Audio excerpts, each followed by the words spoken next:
Di sini kita akan membahas tentang masa nifas. Masa nifas adalah masa dimulai beberapa jam sesudah lahirnya plasenta sampai 6 minggu setelah melahirkan. Masa nifas dimulai setelah kelahiran plasenta dan berakhir ketika alat-alat kandungan kembali seperti keadaan sebelum hamil, yang berlangsung kira-kira 6 minggu. Kemudian tujuan asuhan masa nifas di sini yang pertama, menjaga kesehatan ibu dan bayinya, fisik dan psikologisnya.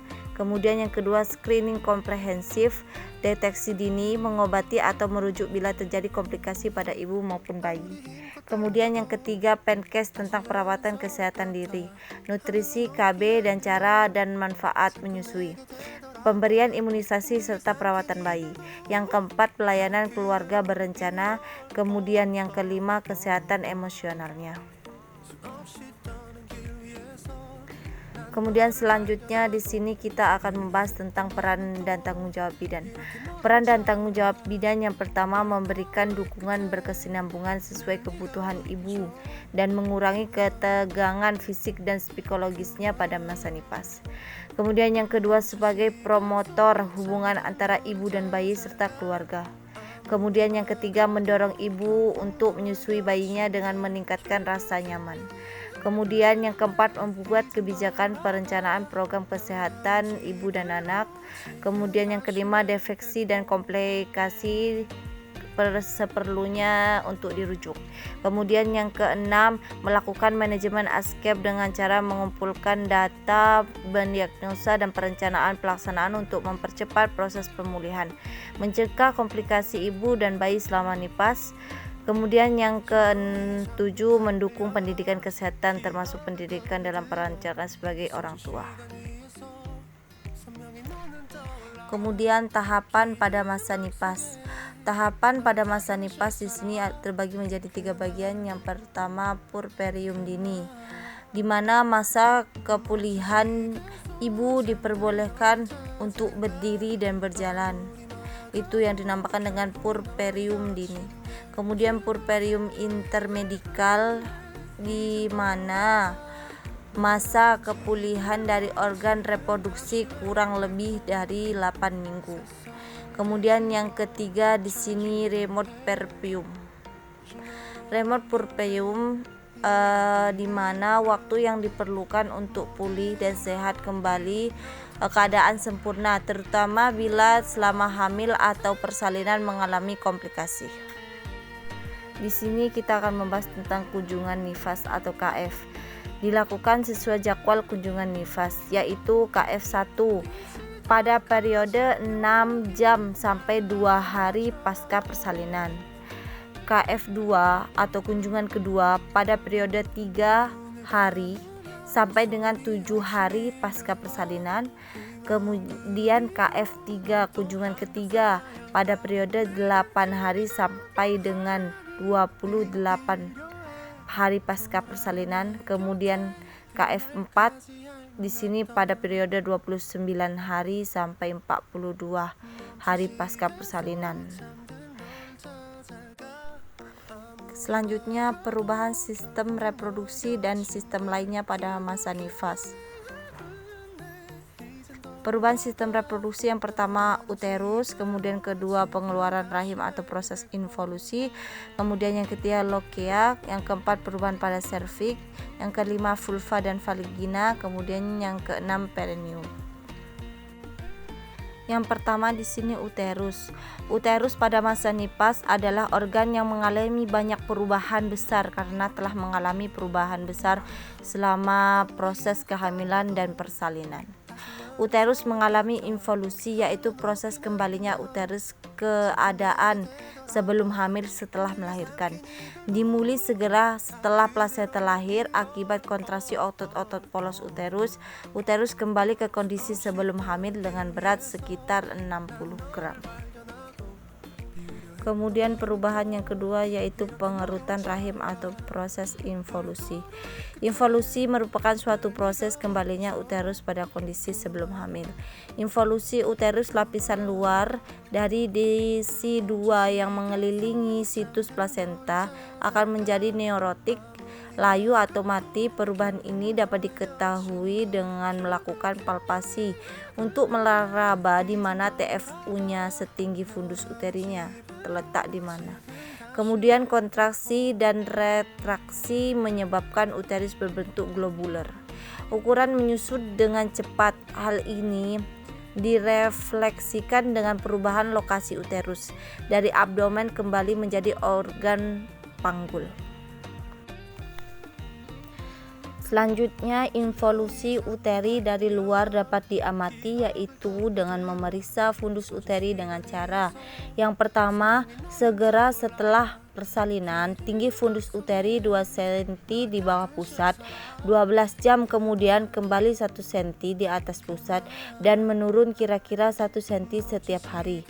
Kemudian yang kedua, pada hari kedua setelah persalinan, tinggi fundus uteri 1 cm di bawah pusat. Pada hari ketiga sampai hari keempat, tinggi fundus uteri 2 cm di bawah pusat. Pada hari ke-5 sampai ke-7, tinggi fundus uteri setengah pusat simpisis. Pada hari ke-10, tinggi fundus uteri tidak teraba. Seperti gambar yang ada di samping ini ya. Di sini terdapat tabel involusi uteri. Involusi yang pertama setelah plasenta rahim, TFU sepusat, berat uterusnya 1000 gram, kemudian diameter bekas melekat plasenta 12,5 cm, keadaan serviknya lembek.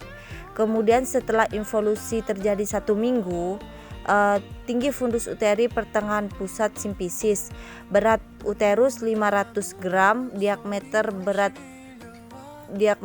bekas melekat plasenta 7,5 cm. Kemudian keadaan serviknya di sini dapat dilalui 2 jari. Kemudian yang ketiga, setelah terjadi involusi 2 minggu, TFU tinggi fundus uterinya tidak teraba kembali. Kemudian berat uterusnya 350 gram, diameter bekas melekat plasenta 5 cm, keadaan serviknya dapat diamati 1 jari.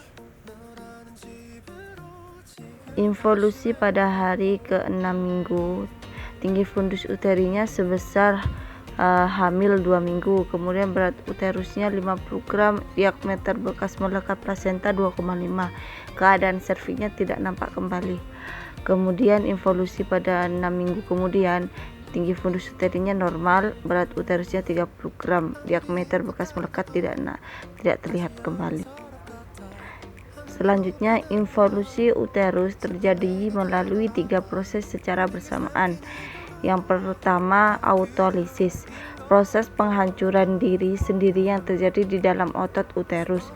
Enzim proteolitik akan memendekatkan jaringannya otot yang telah mengendur hingga panjangnya 10 kali panjang sebelum hamil dan lebarnya 5 kali lebar sebelum hamil yang terjadi selama kehamilan. Kemudian yang kedua, eutrofil jaringan adalah salah satu bentuk adaptasi yang ditandai oleh berkurangnya ukuran sel jaringan atau organ di dalam tubuh. Reaksi penghentian hormon estrogen saat pelepasan plasenta. Kemudian yang ketiga, efek oksitosin menyebabkan terjadinya kontraksi dan relaksasi otot uterus sehingga akan menekan pembuluh darah yang mengakibatnya berkurangnya suplai darah ke uterus. Proses ini membantu untuk mengurangi suplai darah pada tempat implantasi plasenta serta mengurangi pendarahan. Selanjutnya yang kedua, lokea. Apa itu lokea? Lokea adalah sekret yang berasal dari kavum uteri dan vagina pada masa nifas. Secara mikroskopis, lokea terdiri atas eritrosit, serpihan desi 2, sel-sel epitel, dan bakteri. Baiklah, di sini macam-macam jenis lokea. Yang pertama, rubra atau cruenta. terjadi pada saat setelah 2 hari pasca persalinan, yang di sini berisi darah segar dan sisa-sisa selaput ketuban, sel-sel desidua, vernix serosa, lanugo, dan meconium. Kemudian yang kedua, sanguinolenta, terjadi pada saat hari ke-3 sampai ke-7 pasca persalinan. Di sini bentuk darahnya berisi darah dan lendir. Warnanya merah kekuning-kuningan. Kemudian yang ketiga, serosa. Serosa terjadi pada saat hari ke-7 sampai hari ke-14 pasca persalinan. Bentuk darahnya darah lebih sedikit, lebih banyak serum dan terdiri dari leukosit warna coklat. Yang keempat, di sini ada alba. Alba terjadi pada saat 2 sampai 6 minggu pasca persalinan. Mengandung leukosit dan darahnya berwarna putih. Kemudian purulenta terjadi karena infeksi, keluar cairan seperti nanah dan berbau busuk. Kemudian yang terakhir, jenis Lochia lomchoistasis. Di sini Lochia tidak lancar keluarannya. Perubahan pada vagina dan vulva.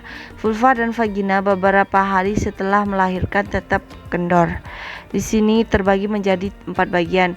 Yang pertama, pada usia 3 minggu kembali dalam keadaan tidak hamil lagi vulva dan vaginanya. Kemudian yang kedua, regue akan muncul kembali. Kemudian yang ketiga, mukosa tetap atrofik pada wanita menyusui sampai menstruasi. Dan yang terakhir, kurangnya estrogen akan turun melupas ke vagina. Kemudian dispeurnia sampai kembalinya menstruasi. Perubahan perineum setelah melahirkan. Perubahan perineum segera setelah melahirkan menjadi kendor. Hari ke-5 perineum sudah kembali sebagian besar. Tonusnya tetap kin postnatal R dibandingkan sebelum hamil. Proses pengeluaran air susu ibu. Terdapat 2 proses pada pengeluaran air susu ibu, yaitu proses penghasilan dan proses pengaliran.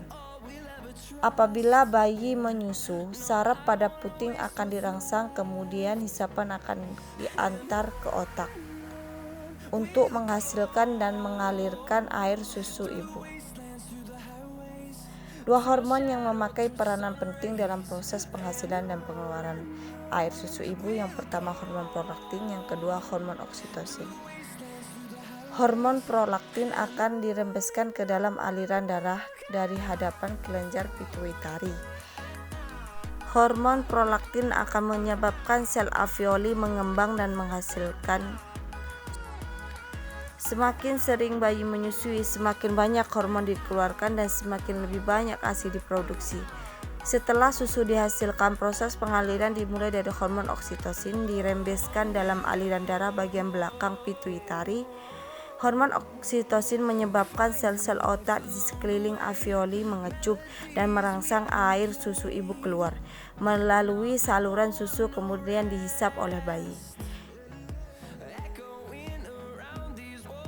Yakinlah diri bahwa berpikir positif akan menghasilkan susu yang mencukupi untuk si buah hati yang sehat.